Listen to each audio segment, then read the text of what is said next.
وعلى آلك وأصحابك يا حبيب الله الصلاة والسلام عليك يا نبي الله وعلى آلك وأصحابك يا نور الله نويت سنة الاعتکاف۔ پیارے پیارے اسلامی بھائیوں اور سوشل میڈیا کے ناظرین، الحمدللہ عز و جل رب کریم کا جس قدر شکر ادا کریں وہ کم ہے کہ اس نے ہمیں ماہ رمضان کا ایک اور روزہ عطا فرمایا، اور کرم یہ ہوا کہ یہ آخری روزہ جمعہ کا روزہ ہے۔ ایک اور جمعہ ہمیں ملا، یعنی جمعۃ الوداع آج ہم منا رہے ہیں۔ عام دنوں میں بھی جمعے کا دن آئے تو وہ بڑا بابرکت ہوتا ہے، جمعہ کی ایک نیکی 70 نیکیوں کے برابر ہوتی ہے، مگر رمضان میں جب جمعہ ملتا ہے تو یہ تو نور علی نور ہو جاتا ہے۔ حدیثوں میں یہ مضمون ملتا ہے کہ رمضان میں روزانہ افطار کے وقت 10 لاکھ گناہ گاروں کو جہنم سے آزاد کیا جاتا ہے، مگر جب جمعہ کا دن رمضان میں آتا ہے تو ہر گھڑی 10 لاکھ گناہ گار جہنم سے آزاد کیے جاتے ہیں۔ تو آج آخری دن بھی ہے، اب سے کچھ گھنٹوں کے بعد رمضان ہم سے جدا ہو جائے گا۔ ہم چاہیں بھی تو رمضان کو روک نہیں سکتے، مگر رب کریم سے دعا کرتے ہیں کہ مولا جتنے لوگ اس پورے مہینے میں بخشے گئے، میرے کریم اگر ابھی تک ہمارا نام نہیں آیا تو آج کے دن ان بخشے جانے والوں میں ہم سب کا نام تحریر فرما دے، کیونکہ ہمیں نہیں پتہ کہ اگلے سال جب رمضان آئے گا تو ہم اس دنیا میں ہوں گے کہ نہیں۔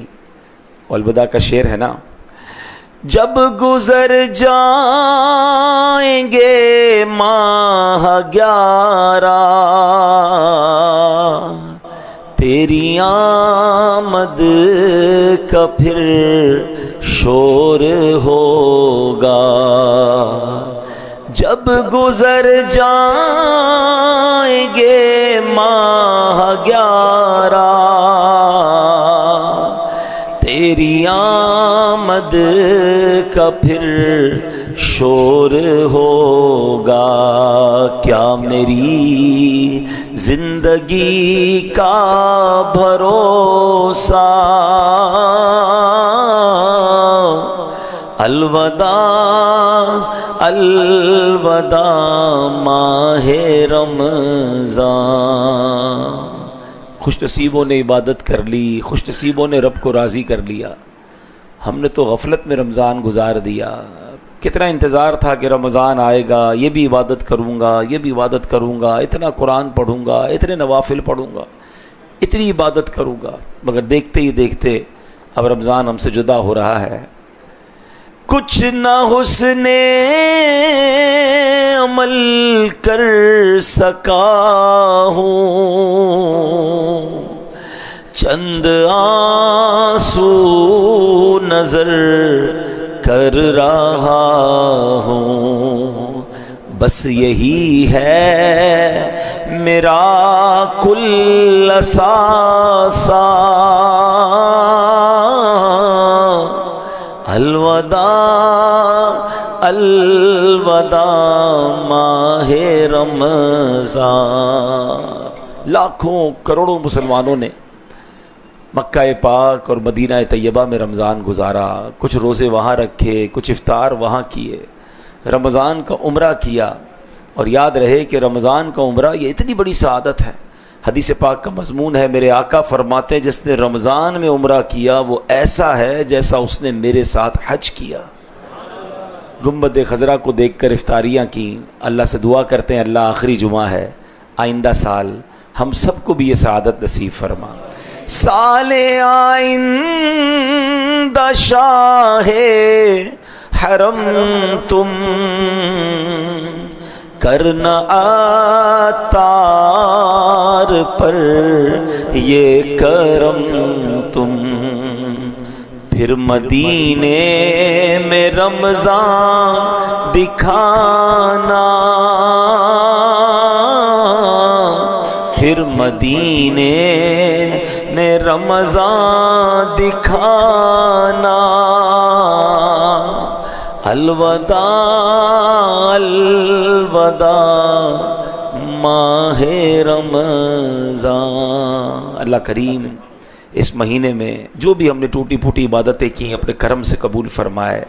اب آج جو کچھ گھنٹے رہ گئے ہیں وہ عبادت میں، درود پاک میں، تلاوت میں، ذکر و اذکار میں گزارنے ہیں، کیونکہ رمضان کے جانے کے بعد وہ اجر نہیں رہے گا جو رمضان میں ہے۔ رمضان میں نفل کا ثواب فرض کے برابر اور فرض کا ثواب 70 گنا کر دیا جاتا ہے۔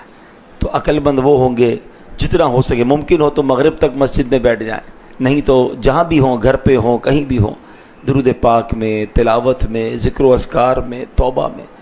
عصر سے مغرب اسپیشل ایک پروگرام ہوتا ہے دعوت اسلامی کے مرکز فیضان مدینہ میں، جس میں بیان بھی ہوتا ہے، الوداع رمضان بھی ہوتی ہے اور بڑی رکت انگیز دعا ہوتی ہے۔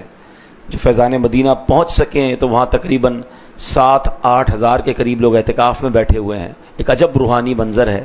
اور اگر وہاں نہ آ سکیں تو اپنے گھر والوں کے ساتھ یہ پورا پروگرام مدنی چینل پر لائیو، سوشل میڈیا پر لائیو دکھایا جاتا ہے، تو آپ ضرور اس کو دیکھیں۔ اور خاص طور پہ جو آج اختتامی دعا ہوگی وہ بڑی رکت انگیز دعا ہوتی ہے، تو اس میں بھی ہو سکے تو شامل ہو جائیں۔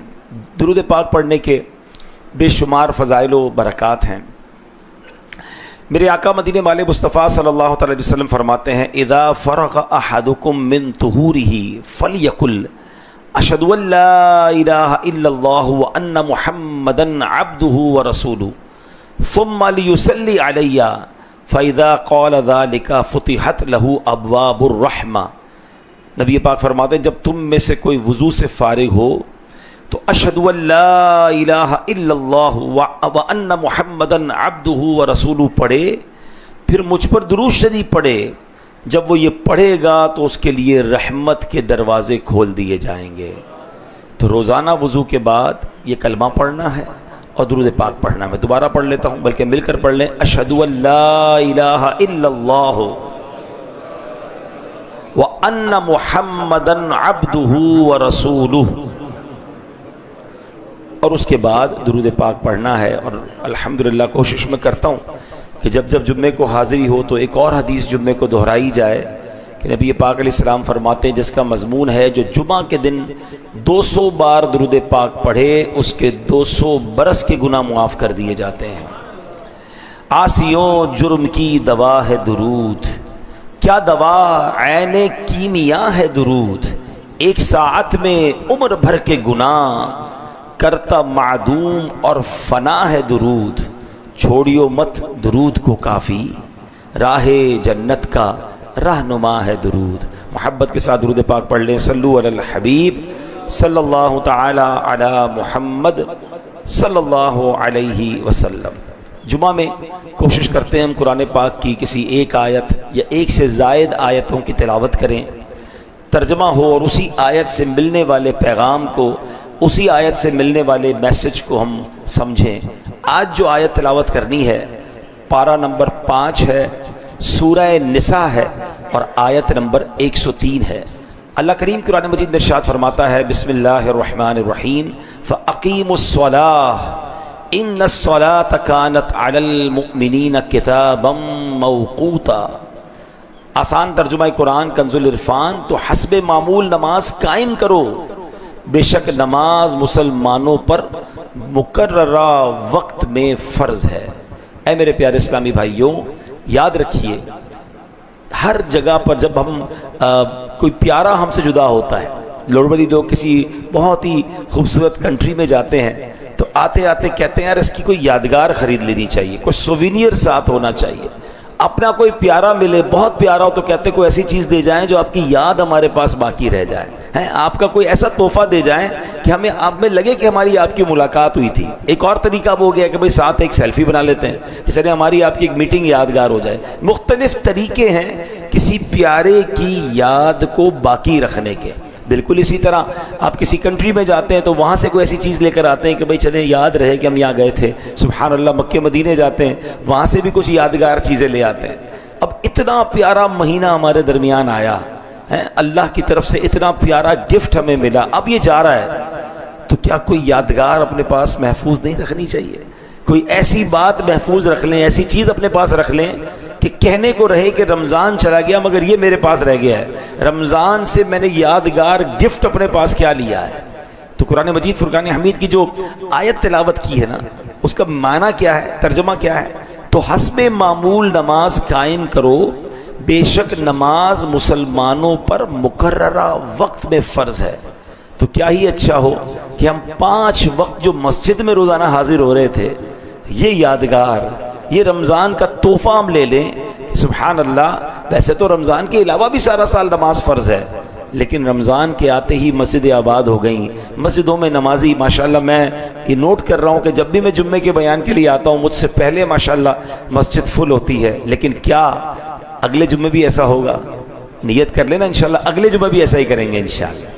اچھا میں آپ کو ایک اور مزے کی بات بتاؤں، آج جو جلدی آئے ہیں نا جمعے میں، انہوں نے ایک بڑی نیکی کمائی ہے، بہت کمال کی نیکی کمائی ہے، آپ ہر جمعے رمضان کے بعد بھی کما سکتے ہیں۔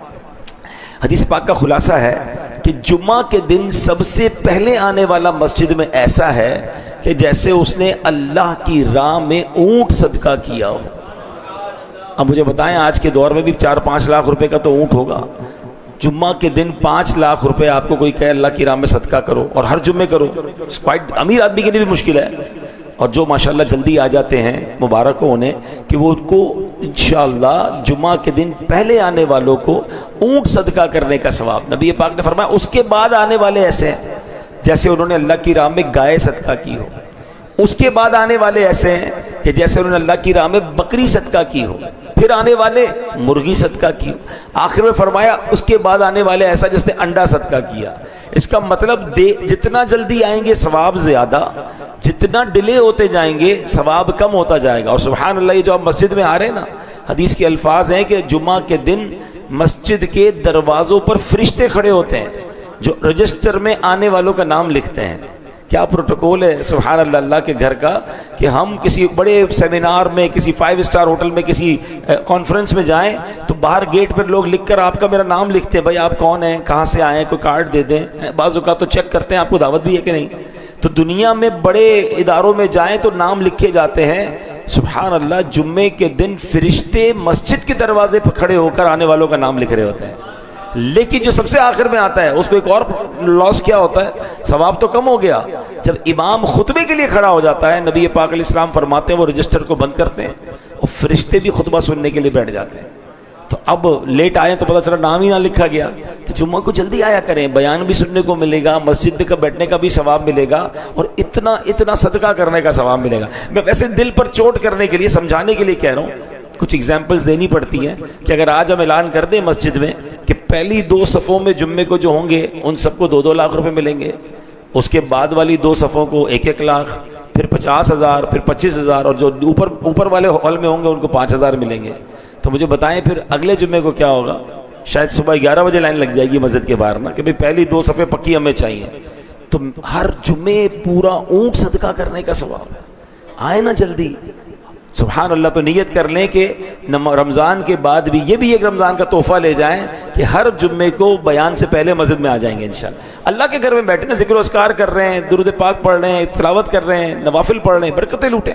تو بہرحال تو اب رمضان کا تحفہ کیا لینا ہے کہ یہ 5 ٹائم کی جو مسجد کی حاضری ہے نا، اللہ کرے کہ یہ ایسا ہمارے پاس تحفہ رہ جائے کہ رمضان کے بعد بھی ہم نمازی رہیں، پابندی سے نماز پڑھتے رہیں، اور اللہ کرے کہ ہمارا بچہ جو ہے وہ نمازی بن جائے۔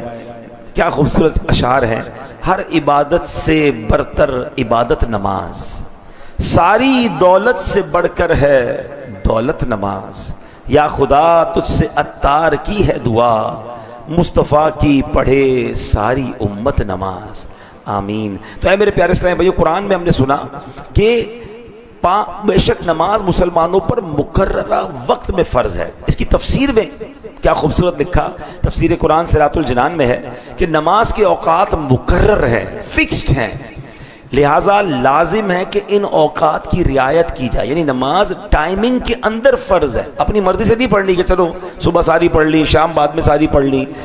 نماز کے ٹائمنگ قرآن فرما رہا ہے فرض ہیں۔ اچھا، بعض لوگوں نے یہ بھی سوال پوچھا کہ کیا قرآن کریم میں 5 نمازوں کے وقت کا ذکر بھی موجود ہے؟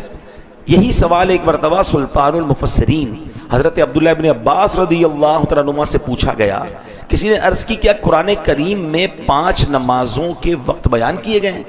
فرمایا ہاں، قرآن کریم کی 2 آیات میں 5 کی 5 نمازوں کے وقت جمع کر دیے گئے ہیں۔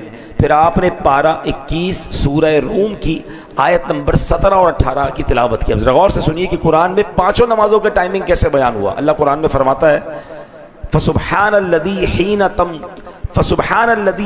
تمسون وحین تصبحون وَلَهُ الْحَمْدُ فِي السَّمَاوَاتِ وَالْأَرْضِ وَعَشِيًّا وَحِينَ تُظْهِرُونَ۔ آسان ترجمہ قرآن کنز العرفان، تو اللہ کی پاکی بیان کرو جب شام کرو اور جب صبح کرو، اور اسی کے لیے تعریف ہے آسمانوں اور زمین میں، اور اس وقت جب دن کا کچھ حصہ باقی ہو اور جب تم دوپہر کرو۔ پھر حضرت عبداللہ ابن عباس رضی اللہ تعالیٰ عنہما نے فرمایا اس آیت میں تسبیح سے مراد نماز ہے، شام کی تسبیح سے مراد مغرب اور عشاء ہے، صبح کی تسبیح سے مراد نماز فجر ہے، جب دن کا کچھ حصہ باقی ہو اس وقت کی تسبیح سے مراد نماز عصر ہے، دوپہر کی تسبیح سے مراد ظہر کی نماز ہے۔ تو سبحان اللہ، قرآن پاک میں 5 نمازوں کے جو اوقات ہیں وہ بھی بیان کیے گئے۔ اچھا، اب وقت کے اندر نماز پڑھنا لازم، ایک بھی نماز کا گزار دینا یعنی قضا کر دینا بہت سخت گناہ ہے۔ بندے کو کیسی مجبوری ہو، جب تک شریعت اجازت نہ دے نماز کو اس کے وقت سے ہٹانا، مثلا یہ سوچنا کہ یار ابھی ظہر میں مصروف ہوں، عصر کے ساتھ پڑھ لوں گا، مغرب اور عشاء ایک ساتھ پڑھ لوں گا، یہ ہرگز جائز نہیں ہے۔ اب ذرا غور کیجئے گا نماز ٹائمنگ میں کتنی ضروری ہے کہ ایک مرتبہ ایک جنگ کا موقع ہے، مسلمانوں اور کفار کی جنگ ہو رہی ہے۔ اچھا، کافروں کو پتا تھا کہ مسلمان نماز کے بڑے پابند ہیں، عصر کی نماز کا وقت ہونے والا تھا، انہوں نے پلان کیا کہ جب یہ عصر پڑھیں گے نا ہم اسی وقت اٹیک کر دیں گے ان پر۔ اب یہ ان کا پلان تھا، اللہ کریم نے یہ پلان جو تھا یہ حضرت جبریل علیہ السلام کو بھیجا، اور سبحان اللہ اللہ نے کیا خوبصورت طریقہ ارشاد فرمایا قرآن میں، 5ویں سپارے کی آیتیں نازل ہوئیں، اس میں اللہ پاک نے نماز خوف کا طریقہ ارشاد فرمایا، تاکہ جب ایسا معاملہ آ جائے کہ تم 2 گروہوں میں بٹ جاؤ، دو گروہ میں بٹ جاؤ اور ایک گروہ جماعت میں شامل ہو، امام کے ساتھ 1 رکعت پڑھے، پھر جو دوسرا گروپ ہے دشمن کے مقابلے میں رہے، پھر پہلا گروہ دشمن کے مقابلے میں آ جائے، دوسرا امام کے ساتھ جماعت میں شامل ہو۔ یہ ایک پورا طریقہ ہے جو قرآن پاک میں تفصیل کے ساتھ بیان کیا گیا۔ اب یہاں اندازہ لگائیں کہ نماز کو وقت کے اندر پڑھنا کتنا ضروری ہے۔ حالت جنگ میں بھی ظہر اور عصر یا مغرب اور عشاء ملا کر پڑھنے کی اجازت نہیں دی گئی۔ اب ذرا غور کریں کتنا امپورٹنٹ ہے کہ دشمن سامنے ہے، صفیں بنی ہوئی ہیں، عصر کا وقت آیا، یہ نہیں فرمایا کہ ابھی لڑائی ہے، جنگ ہے، اس کے بعد پڑھ لینا، نہیں، طریقہ پورا بیان ہوا قرآن میں کہ امام کھڑا ہو اور جناب ایک صف بنائی جائے، اور ایک جو گروہ ہے وہ دشمن کے مقابلے میں رہے، 1 رکعت ادا کرنے کے بعد، ایسا نہیں کہ پوری 4 رکعتیں، 1 رکعت یہ ادا کریں پھر یہ دشمن کے مقابلے میں جائیں اور وہ گروہ آ جائے، ٹائمنگ کے ساتھ دشمن کے مقابلے میں بھی نماز بھی پڑھنے کا حکم قرآن نے دیا، اور بعد جماعت نماز پڑھنے کا حکم دیا۔ اب ہمارا حال کیا ہے، یار آج سر میں درد ہے، ذرا کل پڑھ لیں گے، آج گھر میں مصروفیت زیادہ ہے، کل پڑھ لیں گے، آج بڑی امپورٹنٹ میٹنگ آفس میں چل رہی ہے، بڑا اہم کسٹمر آیا ہوا ہے، ابراڈ سے آیا ہوا ہے، اور بڑا جناب آرڈر فائنل ہونا ہے، یار شام کو پڑھ لیں گے، نہیں جناب آج ذرا بارش ہو رہی ہے، موسم ٹھیک نہیں ہے، کل پڑھ لیں گے۔ یعنی ذرا غور کریں، اچھا مثال کے طور پہ گھر میں شادی ہے، گھر میں کوئی خوشی ہے، یہاں تک کہ افطار پارٹی ہے، یار اس کی ذرا تیاریوں میں لگا ہوا تھا، ذہن سے نکل گیا، اثر نکل گئی۔ کمال دیکھو کہ روزہ داروں کو افطار کروانا ہے اور بھائی جان کی تیاری اور سمیٹنے میں نماز نکل جاتی ہے۔ یعنی ہو یہ گیا ہے کہ ہمیں ہر مصروفیت میں جو سب سے پہلی چیز ہم ڈراپ کرتے ہیں وہ ہم نماز کو ڈراپ کرتے ہیں، حالانکہ کسی بھی حالت میں، کسی بھی سچویشن میں، یعنی اس سے بڑی کیا سچویشن ہوگی کہ دشمن سامنے کھڑا ہے، مگر صحابہ کرام کو اس وقت بھی نماز پڑھنے کا ٹائم کے اندر حکم دیا گیا۔ کاش یہ ریئلائزیشن ہو جائے سارے کام بعد میں ہیں، پہلے نماز ہے۔ اور میں آپ کو صحیح بتاؤں، ماشاءاللہ میں چہرے دیکھتا ہوں ہمارے یہاں جمعے میں ہر طریقے کا طبقہ آتا ہے، لیکن میں آپ میں سے بہت ساروں کو جانتا ہوں کہ آپ کو اللہ نے بڑی عزتیں دی ہیں، آپ اپنے آفس کے کوئی سی او بیٹھے ہوئے ہیں، کوئی مینیجرز بیٹھے ہوئے ہیں، کوئی مالک بیٹھے ہوئے ہیں، آپ کے ساتھ ٹھیک ٹھاک لوگ وابستہ ہیں۔ اگر آپ ایز اے سی او، آپ as a head of the department, آپ ایز اے مینیجر، آپ as a leader of the team, وقت ہونے پر اپنے آفس میں، اپنی فیکٹری میں میٹنگ سے کھڑے ہو کر آپ نماز پڑھیں گے نا، آپ یقین کریں آپ انسپریشن بنیں گے. آپ کو دیکھ کر لوگ نماز پڑھیں گے، یار اتنا بیزی آدمی نماز پڑھ رہا ہے، اتنا اہم آدمی نماز جا رہا ہے. آپ اپنے گاہک کو بتائیں کہ بس میں نماز پڑھ کے آیا، بلکہ اس کو بھی کچرے نماز پڑھتے ہیں. یہ بعض اوقات ایک جملہ، ایک انداز، یہ دعوت بن جاتی ہے. ماشاءاللہ کئی ہم نے دیکھا آفیسز کے بعد لکھ دیتے نماز کا ٹائم، بھائی اس وقت کام بند ہے، 5-10-15 منٹ کا بریک لیں. اپنے امپلائیز کو پڑھائیں. میں آپ کو مزے کی بات بتاؤں، دعوت اسلامی میں آلموسٹ پاکستان میں 42,000 امپلائیز ہیں. 42,000 امپلائیز والی کمپنی، شاید یہاں پر کوئی بھی نہیں بیٹھا ہوگا اتنی بڑی کمپنی کا اونر، ٹھیک ہے. لیکن ہمارا رول یہ ہے کہ جو بھی مصروفیت ہے، نماز کا ٹائم ہوگا وہ کام بند ہو جائے گا، سارے لوگ نماز پڑھیں گے. بلکہ یہ رول ہے کہ جو بے نمازی ہے وہ ہمارا امپلائی نہیں بن سکتا. یعنی ہمارا رول یہ ہے کہ جناب جو اللہ کا نافرمان ہے وہ ہماری کمپنی کا فرما بردار کیسے بن سکتا ہے. آپ رول بنائیں نا کہ بھائی میرے آفس میں نمازی بندہ ہی جاب پہ رہے گا، اس سے کیا فائدہ ہوگا؟ 100 آدمی، 200 بندے، 500 بندے، جتنے سب نمازی بن جائیں گے، سب کا ثواب آپ کو ملے گا. عادت ہو جائے گی نماز کی، اور آپ بھی نماز پڑھیں. یعنی آپ جو جس پوزیشن پر ہے، اگر اس پوزیشن پہ نماز کے وقت پر آپ کھڑے ہو کے نماز پڑھنے چلے جائیں، یا نماز کا اہتمام کریں اپنے آفس میں، فیکٹری میں، گھر میں. بچوں کو بھی یہ ٹریننگ ہو کہ نماز چھوڑنے کا تصور ہی نہیں ہو. یعنی سب کو پتا ہے نماز کا ٹائم ہوگا، کوئی اور کام نہیں انشاءاللہ. اور میں آپ کو صحیح بتاؤں، آپ نمازی بنیں، ہمارے بچے نمازی بنیں گے. ہم تو ڈیلیبریٹلی اپنے بچوں کو ایک تربیت دے رہے ہیں، انفارچونیٹلی بتا نہیں رہے، مگر ایک ٹریننگ کیا دے رہے ہیں کہ ہر جمعے کو ابو نماز کے لیے جاتے ہیں، تو اب بچہ بھی جمعے کو ہی آئے گا. میرے آپ کے مرنے کے بعد بھی جمعہ ہی پڑے گا، کیونکہ اس نے دیکھا ابو تو ہر جمعے کو ہی مسجد جاتے ہیں، اس کے بعد تو پھر رمضان میں جاتے ہیں.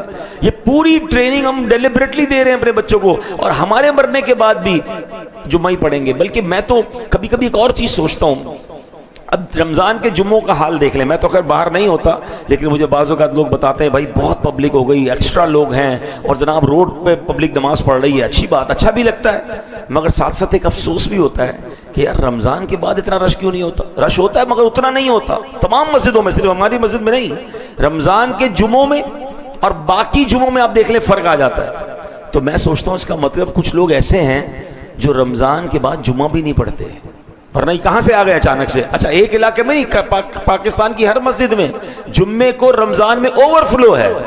یہ اوور فلو باقی ٹائم میں کیوں نہیں ہے، باقی جمعوں میں؟ اٹ مینز باقی نمازیں تو چھوڑو، کچھ ایسے ہیں جو رمضان کے بعد جمعہ بھی نہیں پڑھتے. خدا کے واسطے یہ تو نہ کریں. اب مثال کے طور پر عید کی نماز ہے، عید کی نماز ہر مسجد میں جمعے سے بھی زیادہ پبلک ہوتی ہے. پبلک کے دماغ میں بھائی عید پڑھنی ہے، عید اتنا لازم سمجھتے ہیں. بالکل ٹھیک ہے، عید واجب ہے، مگر نماز فرض ہے. فجر کی نماز قضا کر کے اور عید کی نماز پڑھنے آ جاتے ہیں. یہ فجر پہلے فرض تھی، اور وہ عید کی نماز سے زیادہ امپورٹنٹ تھی کیونکہ وہ فرض ہے، عید واجب ہے. لیکن نہیں یار عید نہیں پڑھوں گا تو عید کیسے ہوگی. اب کمال دیکھیں شیطان ہم نے کس طرح اس نے مینوپولیٹ کیا ہوا ہے. تو آج ہم نے سنا کہ ایٹ اینی کاسٹ نماز قضا نہیں ہوگی. مفتی امجد علی اعظمی صاحب جنہوں نے بڑی کمال کی فقہ کی کتاب لکھی بحر شریعت، آپ نے اس میں ایک مسئلہ لکھا کہ اگر بندہ کشتی میں جا رہا ہے، کشتی اللہ نہ کرے طوفان کی نظر ہو گئی، ٹوٹ گئی، ایک بندے نے تختہ پکڑ لیا، تختے پہ بڑی مشکل سے بیٹھ گیا. اب اگر اس تختے پر بھی نماز کا وقت آئے گا تو اس حالت میں بھی اس پر نماز پڑھنا فرض ہوگی. اس سچویشن میں بھی نماز معاف نہیں ہے. لیکن ہم ہر چھوٹی سی سچویشن پہ، چھوٹی سی مصروفیت پہ چھوٹا سا ایکسکیوز لے کر سب سے پہلے نماز کو چھوڑ دیتے ہیں. اب نیت کر لیں ہم ایسا نہیں کریں گے انشاءاللہ. جیسے رمضان نے مجھے اور آپ کو 5 وقت نماز کا تحفہ دیا ہے، ہم اس گفٹ کو رمضان کی یادگار کے طور پہ رکھیں گے. ہو سکتا ہے ہم میں سے کوئی کسی کو کہے کہ یار آپ تو پکے نمازی ہو گئے ہیں، تو آپ کہیں مجھے رمضان تحفہ دے کر گیا ہے، میں نے رمضان کا گفٹ اپنے پاس سنبھال لیا ہے، رمضان کی یاد سنبھال لی ہے. تو انشاءاللہ ایسا ہی ہوگا. صاحب بحر شریعت کی بات ہو رہی تھی مفتی امجد علی اعظمی صاحب کی، تو آپ کی زندگی کا ایک واقعہ آپ کو سناتا ہوں. ایک بار آپ کا کسی وجہ سے آپریشن ہوا، بیمار ہو گئے تھے، بیماری کی وجہ سے، آپریشن نہیں ہوا تھا، بیمار ہو گئے تھے، بیماری کی وجہ سے آپ بے ہوش ہو گئے اور طویل بے ہوش رہے. دوپہر کو بے ہوش ہوئے، ظہر کی نماز کا وقت چلا گیا، عصر میں آپ بیدار ہوئے. جیسے ہی ہوش آیا پہلا سوال یہ کیا کہ ظہر کا وقت باقی ہے. تو کسی نے بتایا حضور ظہر کا تو وقت چلا گیا ہے. آپ کی آنکھوں سے آنسو نکلنا شروع ہوا. کہا حضور کہیں درد ہو رہا ہے، دوبارہ تکلیف ہو رہی ہے؟ کہہ رہا ہے اس سے بڑا درد کیا ہوگا، اس سے بڑی تکلیف کیا ہوگی کہ میری ظہر چلی گئی۔ تو انہوں نے کہا حضور آپ تو عالم دین ہیں، آپ کو تو مسئلہ پتہ ہے کہ بے ہوشی کے عالم میں اگر وقت گزر جائے تو اس پر پکڑ نہیں ہے، اس پر گناہ نہیں ہے، یہ نماز قضا ہوئی مگر آپ کے ہاتھ میں نہیں تھا۔ آپ فرماتے تم مجھے پکڑ کی بات کر رہے ہو، سخت سوال ہوگا یا نہیں ہوگا؟ میں تو اس بات پر افسوس کر رہا ہوں کہ وقت مقررہ پر دربار الہی میں حاضری سے محروم رہا۔ مقررہ ٹائم تھا، اس وقت پر میں اللہ کی بارگاہ میں حاضر نہیں ہو سکا، مجھے اس کا افسوس ہو رہا۔ یعنی یہ وہ لوگ تھے کہ جن کے اختیار میں نہیں تھا، بیماری کی وجہ سے بے ہوشی کے عالم میں نماز کا وقت چلا گیا، اس کے باوجود تکلیف ہے۔ سچ بتائیں کبھی ہماری نماز قضا ہو، ہمارے چہرے پر ہمارے دل میں کوئی تکلیف طاری ہوتی ہے؟ یہ بھی بڑا مسئلہ ہے۔ نماز چلی گئی اس کا افسوس بھی نہیں ہے، پورا گھر ناشتے کی ٹیبل پر جمع ہے، سب کی فجر قضا ہو چکی ہے، ہنس ہنس کے باتیں کر رہے ہیں، کسی کو یہ فکر نہیں ہے کہ فجر چلی گئی ہے۔ کسی دن اسکول مس ہو جائے، اسکول کی وین آ کر چلی گئی، بتاؤ گھر میں کیسی افراتفری، کتنا غصہ، کتنی ناراضگی، اسکول چھوڑ دی اس نے، ٹائم پہ نہیں اٹھا، تم نے نہیں اٹھایا، تمہاری غلطی ہے۔ یار ایک دن کی اسکول چلی گئی، اتنی ٹینشن، فجر سب کی چلی گئی، نو ٹینشن۔ کیسا گھر ہے وہ، ذرا سوچئے کہ صبح ہوتی ہے اس گھر میں کوئی بھی نہیں اٹھتا فجر کے لیے، یعنی مارننگ میں ہی اللہ کو ناراض کر دیا، start of the day with disobedience of Allah subhanahu wa ta'ala، یعنی اسٹارٹ آف دا ڈے اللہ کو ناراض کر کے ہم اٹھ رہے ہیں سارے۔ یار ابتدا ایسی تو ہو کہ سارے گھر والے اٹھے۔ اچھا اسی گھر میں الارم رکھے ہوئے ہیں، کوئی فجر کے لیے رکھ رہا ہے، کوئی بریک فاسٹ کے لیے رکھ رہا ہے، کوئی اسکول کے لیے رکھ رہا ہے، کوئی آفس کے لیے رکھ رہا ہے، فجر کے لیے کیوں نہیں رکھ رہے؟ حالانکہ پورا رمضان فجر پڑی، 4 بجے اٹھے ہیں، ابھی تو 4 بجے اٹھنا بھی نہیں ہوگا نا، اب تو نماز فجر کے لیے بھائی آرام سے اٹھ جائیں، اب تو تھوڑی اور نیند مل جائے گی، 4 بجے سحری کے لیے اٹھ سکتے ہیں، مگر عام دنوں میں فجر کے لیے کیوں نہیں؟ تو انشاءاللہ نیت کریں کہ پابندی سے ہم نماز پڑھیں گے۔ ایک بڑی کمال کی بات، علماء کہتے ہیں جس طرح کھانے کا وقت مقرر ہے نا، کہ اگر بندہ اس ٹائم ٹیبل کے علاوہ کھائے تو طبیعت خراب ہو جاتی ہے۔ بندہ کہتا ہے تمہارے کھانے کا ٹائم سیٹ نہیں، ڈاکٹر بھی کہتے ہیں بھائی ٹائم پہ کھایا کرو، کیونکہ ٹائم پر کھانا آپ کے لیے، آپ کی باڈی کے لیے ضروری ہے، ورنہ اس کے بعد آپ کی ٹائمنگ آؤٹ ہوگی تو ہاضمہ خراب ہو جائے گا۔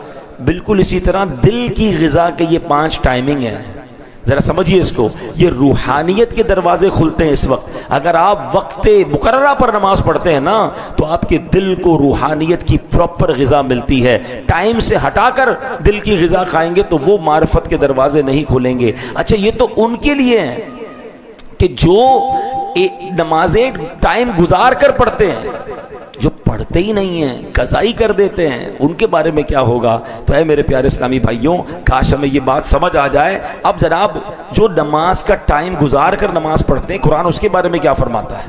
قرآن فرماتا ہے فَخَلَفَ مِن بَعْدِهِمْ خَلْفٌ أَضَاعُوا الصَّلَاةَ، تو ان کے بعد وہ نالائق لوگ ان کی جگہ آئے جنہوں نے نمازوں کو ضائع کیا۔ صحابی رسول حضرت عبداللہ بن مسعود رضی اللہ تعالیٰ عنہ اس آیت کی تفسیر میں فرماتے ہیں اس کا معنی یہ نہیں کہ وہ لوگ سرے سے نماز نہیں پڑھتے تھے، بلکہ معنی یہ ہے کہ وہ لوگ نماز کا وقت گزار کر نماز پڑھتے تھے۔ دیر سے نماز پڑھنے والوں کے بارے میں قرآن یہ کہہ رہا ہے جو سرے سے نماز نہیں پڑھتے ان کا کیا حال ہوگا۔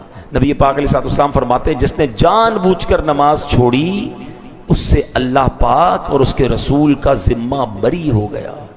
اپنے آپ کو یعنی یوں سمجھے اللہ اور اس کے رسول فرماتے ہیں ہمارا اب ذمہ نہیں، اس سے بری، جان بوجھ کر نماز چھوڑنے والے۔ اعلیٰ حضرت امام اہل سنت لکھتے ہیں جس نے جان بوجھ کر ایک وقت کی نماز چھوڑی 1000 سال جہنم میں رہنے کا حقدار ہوا جب تک توبہ نہ کرے اور اس کی قضا نہ کر لے۔ تو اے میرے پیارے اسلامی بھائیو، ہم نہیں سہ سکتے جہنم کا عذاب۔ ہمیں اللہ کی محبت میں، اس کی اطاعت میں ہر 5 نمازیں پابندی سے پڑھنی ہے۔ منقول ہے بروز قیامت نمازوں میں سستی کرنے والا اس حال میں آئے گا کہ اس کے چہرے پر 3 لائنیں، 3 سطریں لکھی ہوئی ہوں گی، اے اللہ کا حق برباد کرنے والے، اے اللہ کے غضب کے ساتھ مخصوص، جس طرح دنیا میں تو نے اللہ پاک کا حق ضائع کیا اسی طرح آج تو بھی اللہ پاک کی رحمت سے مایوس ہو جا۔ کہاں جائیں گے مگر اللہ کی رحمت سے مایوس کر دیا گیا۔ پلیز آج آئے ہیں، آخری رمضان کا دن ہے، اللہ سے بھی وعدہ کیجئے، اپنے آپ سے بھی وعدہ کیجئے، یہ پکی نیت کر لیں کہ انشاءاللہ رمضان کے بعد بھی مقررہ ٹائمنگ کے ساتھ ہم اپنی ساری نمازیں پڑھیں گے انشاءاللہ۔ ایک مشورہ دے دیتا ہوں، نماز کے ٹائمنگز پراپر پتہ چل جائیں، موبائل اپلیکیشن ہے پریئر ٹائمنگ، ٹھیک ہے. پریئر ٹائم یہ دعوت اسلامی پریئر ٹائم آپ لکھیں گے, ایپ اسٹور پہ بھی ہے, پلے اسٹور پر بھی, اس کو ڈاؤن لوڈ کر لیں. One of the beautiful application ہے, پوری دنیا میں آپ کہیں بھی چلے جائیں, ایون آپ جہاز میں ہیں, آپ اس کی لانگیٹیوڈ ایٹیٹیوڈ جو بھی لکھیں گے آپ کو جہاز کے اندر کا ٹائم بھی وہ بتا دے گا.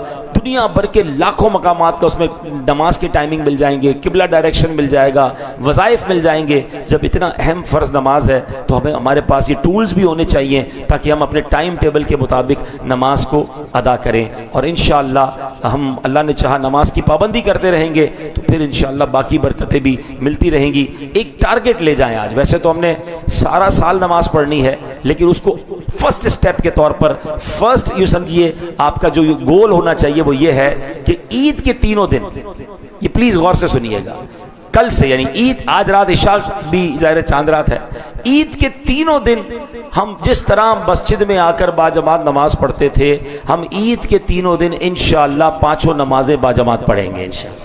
ایک نماز بھی آپ کی قضا نہیں ہوگی, یہ وعدہ کر لیں. تو ہوگا کیا, یہ 3 دن شیطان نے بڑا زور لگانا ہے. جو 5 وقت کا نمازی ہوتا ہے نا وہ عید پہ قضا کر لیتا ہے. عید پہ نماز اگر آپ کی قضا نہ ہوئی اور آپ مسجد آتے رہے, اللہ نے چاہا آپ کو باقی دنوں میں کنٹینیو کرنا آسان ہو جائے گا. یہیں سے سستی شروع ہوتی ہے اور بندہ ڈسکنٹینیو ہو جاتا ہے. تو عید کے تینوں دن, آج کی رات مغرب کے بعد جو وقت شروع ہوگا یہ لیلۃ الجائزہ ہے. اس کو انعام کی رات کہا گیا, مزدوری ملنے کی رات کہا گیا. تو آج کی رات گناہ نہیں بلکہ دعائیں کرنی ہیں. حدیثوں میں یہ مضمون ملتا ہے کہ پورے مہینے میں جتنے بخشے جاتے ہیں اس کے ٹوٹل کے مطابق لیلۃ الجائزہ یعنی چاند رات گناہگار جہنم سے آزاد کیے جاتے ہیں.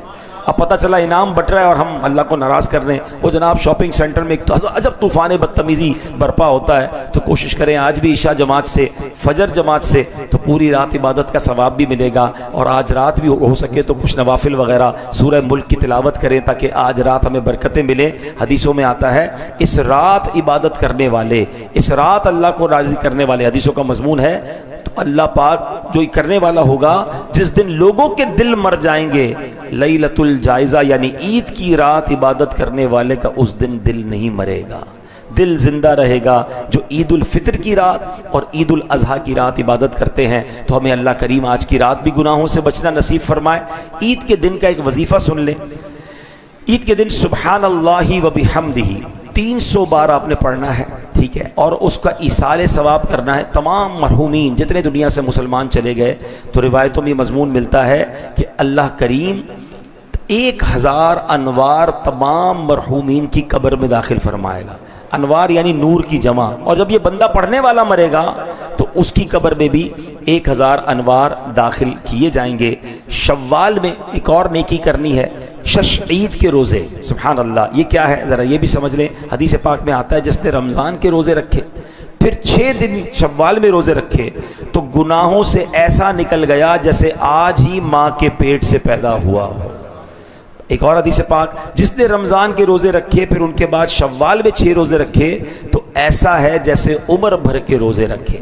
اچھا, اس میں ایک مسکنسیپشن لوگوں کا یہ ہے کہ سیکنڈ ڈے آف عید سے ہی روزے رکھنے اور کنٹینیو رکھنے ضروری ہیں. ایسا نہیں ہے. پورے شوال کے مہینے میں آپ کبھی بھی 6 روزے رکھ سکتے ہیں, لیکن سیکنڈ ڈے آف عید سے لوگ اس لیے رکھتے ہیں کہ یار ایک روٹین بنی ہوئی ہے, ایک عادت بنی ہوئی ہے تو ایک ساتھ ہی 6 ہو جائیں. لیکن آپ چاہیں تو جمعرات جمعہ کا کومبو بنا لیں, ہر جمعرات جمعہ شوال میں روزہ رکھ لیں تو آپ کے 6 روزے ہو جائیں گے. اور اس کو اس طرح بھی سمجھیں کہ ایک مہینہ رمضان کا 30 روزے تقریباً, آج تو اس بار 30 مل گئے, 6 ایک نیکی ملٹیپلائی بائی 10 ہوتی ہے. تو 30 روز ایک مہینے کے روزے رکھے, اس کے مقابلے میں 10 مہینے کے روزے ہو گئے. 6 روزے رکھے تو 60 مزید ہو گئے, تو 2 مہینے اور ہو گئے. تو پورا سال روزوں کا جو ثواب ہے وہ ماشاءاللہ ان 36 روزوں کے ذریعے ایک مہینہ رمضان کا اور 6 شوال کے روزے رکھنے سے مل جاتا ہے. ایک روایت عمر بھر کے روزے کی آپ نے سنی, تو ہو سکے تو شوال میں یہ 6 روزے بھی ہم نے انشاءاللہ عز و جل رکھنے ہیں. پھر اسی طرح ہے کہ اب فطرہ دینا ہے ہم نے. ظاہر ہے کہ کل عید کی نماز ہے, عید کی نماز سے پہلے صبح صادق کے بعد فطرہ واجب ہو جاتا ہے, عید کی نماز سے پہلے آپ نے دینا ہے. تو اب اس میں ہو سکے تو آج دے دیں.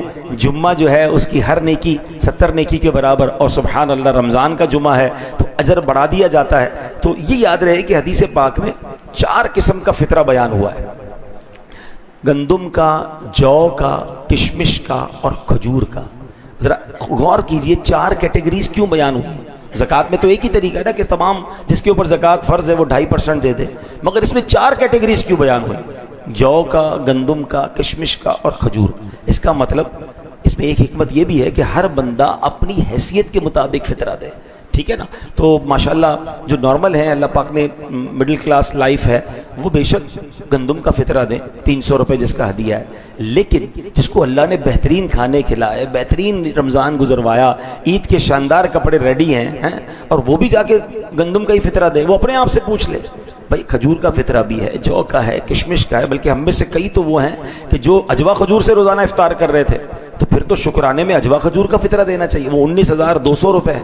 تو بہرحال جتنا گڑ ڈالیں گے اتنا میٹھا، یہ آپ ہی کے آخرت کے اکاؤنٹ میں جمع ہوگا، اور ہم نے تو یہ دیکھا ہے جو اللہ کی راہ میں جتنا اچھا خرچ کرتا ہے اس کو ریٹرن میں ملٹی پلائی ہو کر ویسا ہی ملتا ہے۔ تو اللہ کرے کہ ہم اللہ کی راہ میں جب بھی خرچ کریں بیسٹ کوالٹی کی خرچ کرنے کی کوشش کریں، کیونکہ 4 پارے کی پہلی آیت ہے نا، بسم اللہ الرحمن الرحیم، لن تنالوا البر حتى تنفقوا مما تحبون، تم ہرگز بھلائی کو نہیں پہنچ سکتے جب اپنی پیاری چیز اللہ کی راہ میں خرچ کرو۔ تو انشاءاللہ فطرہ بہترین دیں، دعوت اسلامی کے لیے اسٹال باہر موجود ہوگا، آج بھی دے سکتے ہیں، کل عید کی نماز کہیں بھی پڑھیں گے انشاءاللہ، امید ہے وہاں آپ کو دعوت اسلامی والے مل جائیں گے، تو اپنی دعوت اسلامی کو آپ نے دینا ہے۔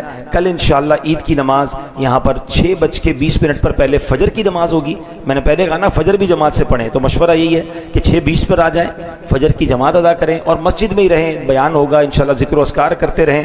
6:55 پر انشاءاللہ اول وقت میں عید کی نماز یہاں ادا کی جائے گی۔ اگین ریپیٹ کر رہا ہوں، 6:20 پر فجر کی نماز با جماعت ہوگی اور 6:55 پر انشاءاللہ عید کی نماز یہاں پر ادا کی جائے گی۔ اللہ کریم ہم سب کو عید سعید کی خوشیاں عطا فرمائے۔ میری طرف سے آپ سب کو ایڈوانس جمعہ بھی مبارک اور عید مبارک، اور جو جہاں دنیا میں مجھے سن رہے ہیں عاشقان رسول جہاں عید ہو چکی ہے ان سب کو بھی بہت بہت عید مبارک۔ صلو علی الحبیب صلی اللہ تعالی علی محمد صلی اللہ۔ اللہ کے نبی صلی اللہ علیہ وسلم نے فرمایا، میری طرف سے لوگوں کو پہنچا دو اگرچہ ایک آیت ہی ہو۔ مزید روحانی بیانات سننے کے لیے چینل کو سبسکرائب ضرور کرتے جائیں۔ شکریہ۔